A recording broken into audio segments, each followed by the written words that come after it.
ஆசையை தூண்டுவது. எப்படி ஆசையை தூண்டுவது? நல்ல காலம் பிறக்குது, நல்ல காலம் பிறக்குது, நல்ல காலம் பிறக்குது, இந்த வீட்டில் ஒரு நல்ல காலம் நடக்கும் போது எல்லாம் கொட்டப்போகுது கிட்ட போகுதுன்னு அந்த அம்மா நல்ல காலம் பிறக்குதுங்கிறான், ஏதோ நடக்குதுன்னுட்டு அரிசி அள்ளிட்டு வந்து போட்டோம். புரியுதா? இந்த குடுகுடுப்பக்காரங்க தான் கிளிச்சோசிக்காரன் பண்ண ஐயாவுக்கு வந்திருக்கிறவருக்கு நல்லது நடக்கணும், அவருக்கு ஒரு இதை அது அவர் ராசிக்கு ஒரு சீட்டை எடு அப்படின்னு சொன்ன உடனே ஒரு சீட் எடு. உனக்கு என்ன பண்ணுவோம்? ஏதோ நல்லது நடக்க போகுதுன்னு நினச்சிக்கிட்டு இருப்பேன். அது மாதிரி இவன் உன் ஆசையை தூண்டுறேன்.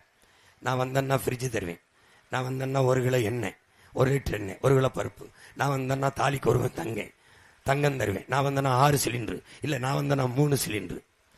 நீ படித்தவன் என்ன கேட்கணும்? சிலிண்டரு தா, எங்க இருந்து தருவேன்?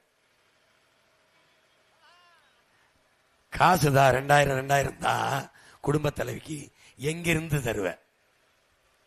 8000 டோக்கன் கொடுங்க, எங்கிருந்து கொடுப்பீங்க? ஃப்ரிட்ஜ் தாங்க, இலவசமா ஃப்ரிட்ஜு, நீங்க வாங்குற இடத்துல இலவசமா இல்ல காசு கொடுத்து வாங்குறீங்களா? காசு கொடுத்து. அந்த காசை எங்கிருந்து எடுக்கிறீங்க? இந்த கேள்வியை நீ கேட்க தொடங்கிட்டினா மாற்றம் வந்துருச்சு, நல்ல அரசியல் வந்துருச்சு, நல்ல ஆட்சி பிறந்துரும், நாடு வளர்ந்துரும்.